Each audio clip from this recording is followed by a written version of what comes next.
Hi అండి. ఈరోజు నేను మంచి హెల్తీ రెసిపీ చూపించబోతున్నాను. ఇది వచ్చేసి సీల పొట్టు, దీన్ని సీల రొయ్య అని కూడా అంటారు. ఇది ఎక్కువగా గోదావరి నదీ తీర ప్రాంతంలో ఎక్కువగా దొరుకుతూ ఉంటుంది.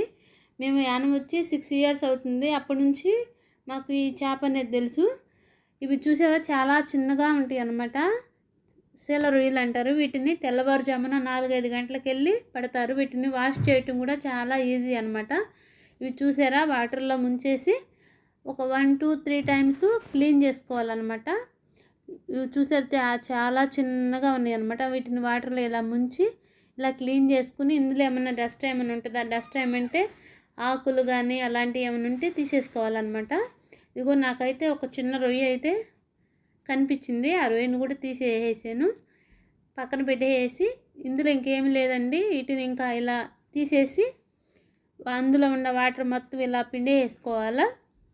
పిండేసుకుని వేరే ప్లేట్లోకి తీసుకోవాలన్నమాట. ఇలా వాటర్లో ఉన్న మొత్తము సీల పొట్టు అనేది తీసేసి వేరే ప్లేట్లోకి పెట్టుకోవాలా. మనము రొయ్య పొట్టు అంటాం కదండి, ఇది సీల పొట్టు అనమాట. సీల రొయ్య అని కూడా అంటారు. ఇది ఎక్కువగా గోదావరి నదిలోనే దొరుకుతుంది అన్నమాట.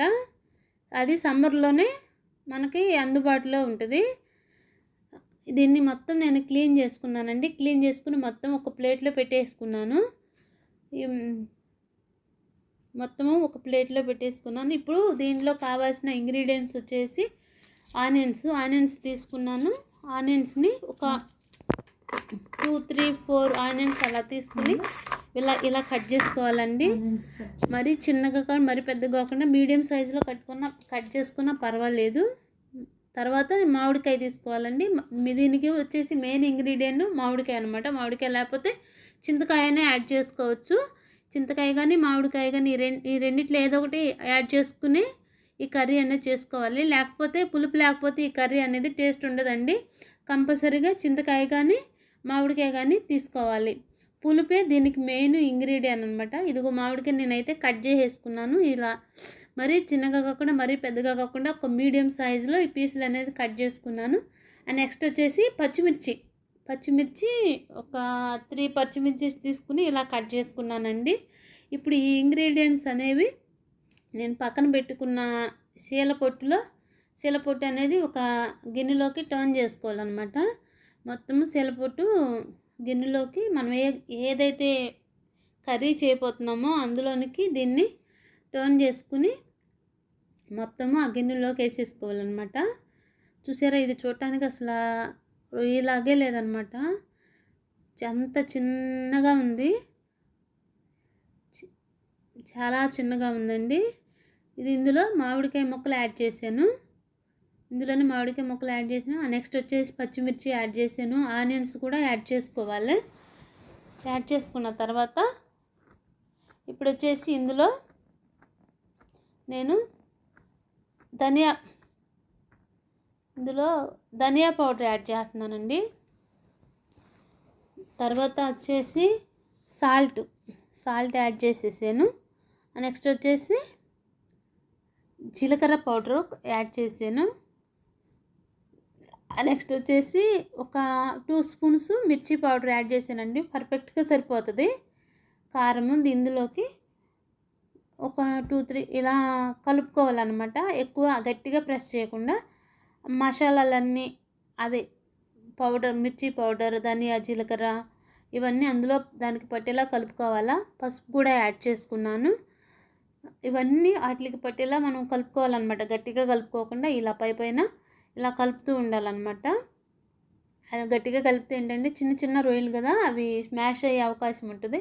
సో ఇలా కలుపుకుంటూ ఉండాలా. నెక్స్ట్ వచ్చేసి నేను ఇలా కలుపుతున్నాను. నెక్స్ట్ వచ్చేసి ఇప్పుడు ఆయిల్ యాడ్ చేస్తున్నామండి. ఇవి కడాయి స్టవ్ మీద పెట్టి చేసే కర్రీ కదండి. ముందే కళాయి పెట్టుకుని చేసే కర్రీ అనమాట.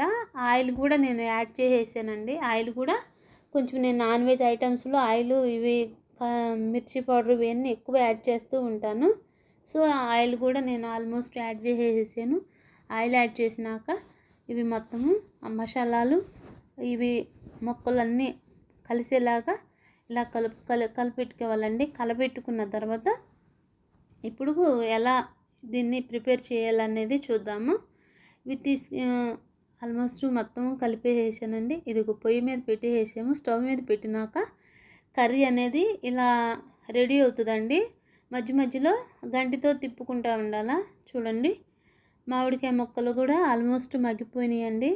కర్రీ వండేటప్పుడు మంచి స్మెల్ అనమాట. ఇది ఎలా ఉంటుందంటే, సొరపిట్టు కర్రీ ఉంటుంది కదండి, సొరపిట్టు ఎలా డ్రై అవుతుంది, మనం కోడిగుడ్డు పొరుటు వేసుకున్నా సొరపిట్టు చేసుకున్నా కానీ ఎంత డ్రై అవుతుంది, అలా డ్రై అనేవాళ్ళనమాట. ఇందులో కొంచెం వాటర్ కూడా యాడ్ చేయ అవసరం లేదనమాట. ఓన్లీ ఈ శీల పొట్టులో ఉన్న వాటర్తోనే కర్రీ అనేది ఆల్మోస్ట్ రెడీ అయిపోతుందండి. చూడండి ఎంత కలర్ఫుల్గా ఉందో. కొంచెం వాటర్ ఉన్నాయి. ఆ వాటర్తోనే ఈ కర్రీ అనేది మొత్తము డ్రై అయిపోవాలన్నమాట. డ్రై అయిపోయినాక మెల్లగా ఇలా కలుపుకుంటూ ఉండాలన్నమాట. చూడండి, ఆ వీడియో నచ్చితే ఒక like and share and subscribe చేసుకోండి. ఇది బాలింతలకి చాలా మంచి డిష్ అండి. బాలింతలు ఉంటారు కదా, వాళ్ళకి చాలా హెల్త్ పరంగా చాలా మంచి డిష్, చాలా హెల్తీ రెసిపీ అనమాట. ఆల్మోస్ట్ కర్రీ అయితే రెడీ అయిపోయిందండి. ఎంత ఎమ్మీగా, చూడటానికి కలర్ఫుల్గా, మంచి స్మెల్, చాలా గోదావరిలో ఎన్నో మేము యానంలో ఉంటున్నాం కదా, గోదావరిలో రకరకాల చేపలు, మేము ఎన్నడూ చూడని చేపలు కూడా ఇక్కడ ఉంటాయండి. ఎర్లీ మార్నింగ్ వాకింగ్కి వెళ్తాం కదా, రకరకాల చేపలు వేలం పాట వేస్తూ ఉంటారు. చూడండి, కర్రీ అనేది ఆల్మోస్ట్ రెడీ అయిపోయింది. చూడండి, చాలా బాగుంటుందండి. మీరు కూడా ట్రై చేయండి ఒకసారి. నా వీడియో నచ్చితే ఒక like and share and subscribe చేసుకోండి. కర్రీ ఈజ్ రెడీ అండి. ఎమ్మీ శీల పొట్టు curry is ready. Thank you for watching. Thank you.